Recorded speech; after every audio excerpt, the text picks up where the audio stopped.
special stimulus money. It is giving away $8,000 tax credit, meaning after you purchase the house, when you do your income tax return, you will get back 10% or up to $8,000. And the proposal, the original one ended November, but it's been extended. And so if you purchase a house between now and April, and they may, depending on the economy at that time, they may still consider extending if the housing market still needs some stimulus.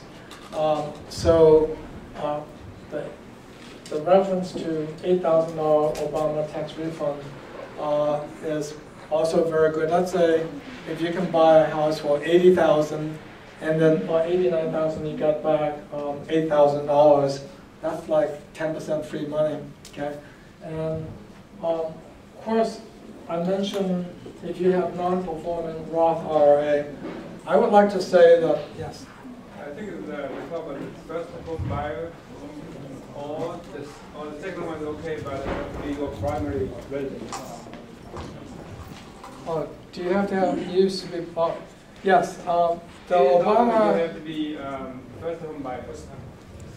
That's correct. It's either first-time buyer or if you haven't bought a house for 3 years.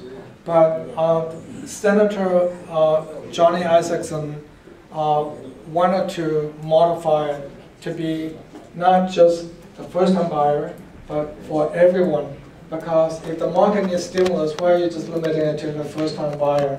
So that would depend on the next legislative session, whether they would add a modifier to be for everyone and not just for first-time buyer.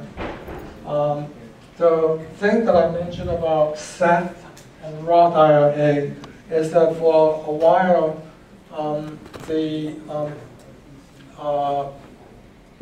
stocks, municipal fund, like CD, if you have CD sitting in a bank for 4%, 5% at the max, most interest you earn about 2% right now. Why not invest in a house that can grow 100% or 50%? Okay? Because if you buy a house at 89 and sell for 150, people say, yeah, cannot sell the house. Yeah, you can't see the house. Yeah, it's difficult to sell the house. That's correct. Right? The thing is, there's a buyer's market. what we do, the way that I do is there's a niche market. It's called lease purchase. Lease purchase. It's people who cannot buy it because they have bad credit. Okay, and those people don't bargain with us about how much the house. Okay, because there's no other way they can get the house. They see the house, they like it, they take it. Instead of if they have more bargaining power, meaning if they have good credit, they have a pre-approved loan, then they'll try to bargain you down. But if they have no pre-approved loan and they're not in position because of challenged credit, they would go for lease purchase. Lease purchase means that they will rent from you for a year, but extendable. You put on a clause that they can, if you see that there are they get free counselor, credit counseling. We would provide that with a mortgage company that would do the free counseling for them. What they do is they take a look at the credit score right now for all three credit and then recommend them, for example, first you transfer the balance from a high interest account, like some credit card, 18%, 20%, move it to account that are 3%, 5%. So, but don't close it. It's tricky. If you close those accounts, your score would actually go down. What it does is they're looking for average balance. If your balance exceeds 30%, your score not so good. Okay? So if your score is, if you have $10,000 balance, limits, and you have $3,000 you owe, that's good. Yeah, your score would be very good. But some people are afraid to use credit card, but don't, because if you are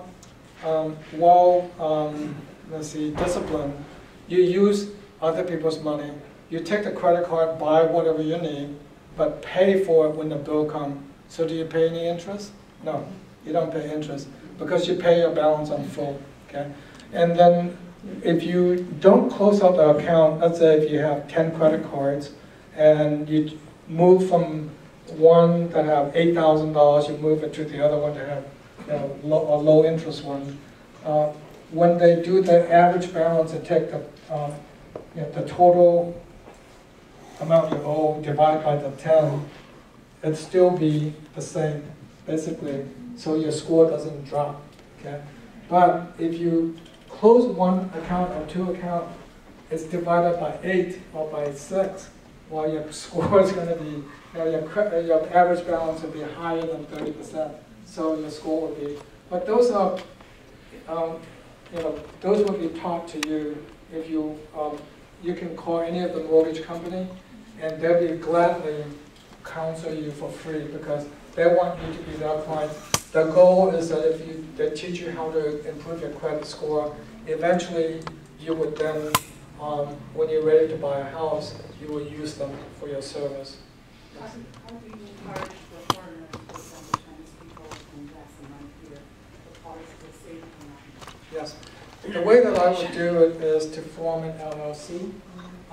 Let's say that this house costs $89,000. Yeah.